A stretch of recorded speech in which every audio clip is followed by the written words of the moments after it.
जय श्री कृष्णा दोस्तों। हर हर महादेव। कैसे हैं आप सब? स्वस्थ और सुरक्षित होंगे। दोस्तों, सर्वप्रथम तो आप सभी को शीतलाष्टमी की अनेकानेक शुभकामनाएं, क्योंकि जो लोगों ने गुरुवार के दिन सप्तमी तिथि को शीतला माता का भोग बनाकर उन्हें समर्पित कर दिया ठंडा भोजन, और कई लोग शीतला अष्टमी को यानी शुक्रवार के दिन माँ शीतला को ठंडा भोजन बनाकर समर्पित करेंगे और पूरे दिन घर में वही भोजन को भोग के रूप में स्वीकार करेंगे। आप सभी को अनेकानेक शुभकामनाएं। दोस्तों, जो ये अष्टमी तिथि है, शुक्रवार को दिन पड़ने वाली, जो कृष्ण पक्ष की जो अष्टमी तिथि होती है उसे काला अष्टमी माना जाता है, और जो शुक्ल पक्ष की अष्टमी तिथि होती है उसे दुर्गा अष्टमी माना जाता है। सब दोनों अष्टमियों का अपना अपना महत्व होता है, और जो शुक्रवार के दिन अष्टमी तिथि का एक अलग ही महत्व होता है, क्योंकि माता लक्ष्मी का दिन शुक्रवार का दिन ही होता है, और जितनी भी देवियां होती हैं उन्हें अष्टमी तिथि समर्पित होती है। दोस्तों, बहुत छोटा सा एक कार्य यदि आप करते हैं तो आप देखेंगे आपके परिवार में सुख, समृद्धि और जो भी एक आपसी प्यार सभी कुछ बना रहेगा। क्योंकि कहते हैं कि अपने कुल देवता, सर्वप्रथम अपने कुल देवता की पूजन करो, उन्हें हमेशा स्मरण करते रहो, उन्हें हमेशा अपने दुख सुख में याद करते रहो, हमें उनकी कृपा प्राप्त होती रहती है। उसी प्रकार माँ का यदि आप आशीर्वाद चाहते हैं, माँ लक्ष्मी का, माँ दुर्गा का, तो आप यदि अष्टमी तिथि, जो दोनों बार की अष्टमी तिथि पड़ती है, चाहे वह कृष्ण पक्ष की हो चाहे वह शुक्ल पक्ष की हो, आप अपने घर में अवश्य माँ को स्मरण करें। एक लंबी बाती का घी का दीपक अवश्य लगाएं। शाम की समय जब आप संध्या वंदन करते हैं तो माँ लक्ष्मी के समक्ष, आज शुक्रवार है इसलिए माँ लक्ष्मी के समक्ष लगाना है, वैसे हर अष्टमी तिथि पर आपको माता दुर्गा के नाम से, जो भी देवी के नाम से आपकी जो भी इष्ट हैं उनके नाम से हमेशा एक दीपक अवश्य प्रज्वलित करना चाहिए। इसके साथ ही साथ यदि आप कर सकते हैं तो जो शुक्ल पक्ष की अष्टमी तिथि आती है, आप उस समय यदि माँ दुर्गा के नाम से नैवेद्य के रूप में कुछ भी बनाते हैं, जैसे जिनके घर में खीर पूड़ी चढ़ती है खीर पूड़ी बनाएं, जिनके घर में चना पूड़ी बनती है वो चना पूड़ी बनाएं। इस प्रकार जिसके घर में हलवा पूड़ी समर्पित होती है वह हलवा पूड़ी, सिर्फ 4 पूड़ी और उस पर जरा सा भोग लगाकर और आप माँ को समर्पित करके, और ये किसी गाय को या किसी कुंवारी कन्या को आप यदि देते हैं शाम की समय, तो आप मान कर चलिए कि आपके घर में कभी भी ऐश्वर्य की कमी नहीं रहेगी, धन की कमी नहीं रहेगी, क्योंकि माँ का आशीर्वाद सर्वप्रथम उन्हीं व्यक्तियों को मिलता है जो उन्हें हमेशा स्मरण में रखते हैं। आज शीतला अष्टमी का बहुत ही बड़ा त्यौहार है साल भर में, और प्रत्येक जात के लोग इसे मानते हैं। माँ शीतला को ठंडा भोजन का भोग लगाकर और खुद भी पूरे दिन इसे ग्रहण करते हैं। इसलिए आज के दिन आपको एक विशेष कार्य यह करना है, नीम के पत्ते आप दिन भर में कभी भी 5 नीम के पत्ते, छोटी छोटी कोपले ही लाकर अपने परिवार के हर मेंबर को, कोई नहीं खा सकता है 5 पत्ते तो 1 पत्ता, कोई छोटा बच्चा है उसे कैसे भी गुड़ में मिलाकर और एक गोली टाइप बनाकर और आप दे सकते हैं। आज के दिन अवश्य खाना चाहिए, क्योंकि कहते हैं जो शीतला अष्टमी और गुड़ी पड़वा 2 दिन यदि नीम और गुड़ का भोग है, थोड़ा सा अपने गोली बनाकर ग्रहण करता है, उसे कभी भी पूरे साल भर बीमारियां कभी भी उसके ऊपर नहीं आती हैं।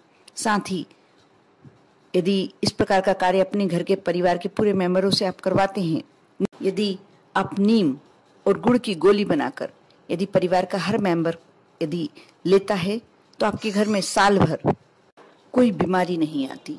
साथ ही आपको माँ लक्ष्मी का आशीर्वाद प्राप्त होता है, माँ दुर्गा का आशीर्वाद प्राप्त होता है, आपके घर धन की कमी नहीं होती, आपके बच्चे किसी भी कार्य में सफलता प्राप्त करते हैं, असफलता का मुंह नहीं देखना पड़ता। बहुत ही छोटा सा उपाय है।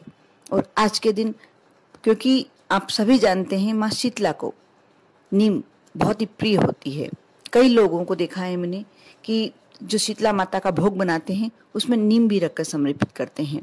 और इन दिनों में जो अपने घर के सामने यदि एक नीम की डाली लगा लेता है तो उस घर में कभी भी बीमारियां नहीं आती, प्रवेश नहीं करती, नकारात्मक ऊर्जा प्रवेश नहीं करती, कुछ नेगेटिव कुछ नहीं होता, कोई भी आकस्मिक दुर्घटनाएं नहीं होती। बहुत सारे ऐसे कार्यों से आप बचे रहते हैं, आपका परिवार सुरक्षित रहता है। आप जब रात्रि में सोने जाएं, उससे पूर्व आपको ये कार्य करना है। आपके घर के जो परिंदा है, जो पानी रखने का स्थान, वहाँ एक मिट्टी के दीपक में आप एक लौंग, थोड़ा सा कपूर और 8 काली मिर्च, कपूर आप इतना रखें कि ये चीजें आपको जलाना है। आप सबसे पहले इस दीपक को लेकर, जब ठंडा है ये दीपक, आप इस दीपक को लेके अपने पूरे घर में घूम लें। रात्रि में सोते समय ही आपको ये कार्य करना है। और घूमने के बाद यदि लगता है कि आपके घर का परिवार का कोई मेंबर ज़्यादा बीमार है, उसके ऊपर से आप एक बार बार लें, या आपके घर का बच्चे को कोई ऐसा बच्चा है जिसको ज़्यादा नज़र लगती है, उसके ऊपर से एक बार उतार लें और इसे अपने घर के परिंदे में, परिंदा जो होता है पानी रखने का स्थान, वहाँ जला दें। कपूर आपको इतना डालना है कि जो लौंग, एक लौंग रखी है आपने और 8 काली मिर्च रखी हैं, वो सब जल जाना चाहिए। और थोड़ी देर खड़े होकर आप देखते रहें, ये सिर्फ 2-3 मिनट लगते हैं और पूरी चीज़ें अच्छी तरीके से जल जाती हैं। यदि कोई वस्तु जलने से रह जाए तो आप थोड़ा सा कपूर और डाल सकते हैं। और जब ये लो उठेगी, जब ये जलेगी, तो आप अपने मन की मनोकामना, आपके घर की जो भी, यदि बहुत ज़्यादा धन आनी हो रही है या धन आता आता रुक गया है, आपने किसी को उधार दे के रखा है और वो पैसा नहीं दे रहा है, यदि ये भी समस्या आपके साथ है, या आपके अचानक से बिजनेस में कोई घाटा लग गया है या कोई भी नुकसान हो रहा है, अब वह सारी जो बातें हैं, आप मनोकामना है, आप उस दीपक के समक्ष करें जब लो प्रज्वलित रहती है। और उसके बाद जब वह पूरी चीजें जल जाएं, उसे रात्रि में ही उठाकर दक्षिण दिशा की तरफ फेंक दीजिए। बस आपको इतना ही कार्य करना है। और दोस्तों, यह उपाय आप हर महीने जो कृष्ण पक्ष की अष्टमी आती है उसमें कर सकते हैं। कर देखिए, आपके घर में खुशियों का एक ढेर लग जाएगा। आप देखेंगे कि हर तरफ से आपको कोई ना कोई खुशखबरी सुनने को मिलेगी। जो भी आपकी समस्याएं हैं, धीरे धीरे कर वो समस्याएं दूर होने लगेंगी। बहुत ही छोटा सा उपाय है, लेकिन माँ को खुश करने का बहुत अच्छा तरीका है। ये जो मैंने उपाय बताए हैं, इसे करने के बाद माँ लक्ष्मी की कृपा, माँ दुर्गा की कृपा आपको मिलने लगेगी। क्योंकि कालाष्टमी का मतलब होता है माँ काली को प्रसन्न करना, और जब माँ काली आप पर प्रसन्न हो जाती है तो भोलेनाथ तो प्रसन्न होते ही होते हैं। इसलिए आप ये कार्य कर देखिए। बहुत ही छोटा सा उपाय है, लेकिन करने के बाद आपको इसका रिजल्ट जब मिलेगा, जब आप सोचेंगे कि हाँ, बहुत ही पॉजिटिव रिजल्ट मिलने वाला है, कर देखिए, बिना किसी संशय के, बिना किसी तर्क के। आपको विश्वास और भक्ति की जरूरत है। आप यदि ये कार्य कर लेते हैं तो आप देखना, आपके जीवन में एक अभूतपूर्व चमत्कारिक परिवर्तन होगा। ओम नमः शिवाय।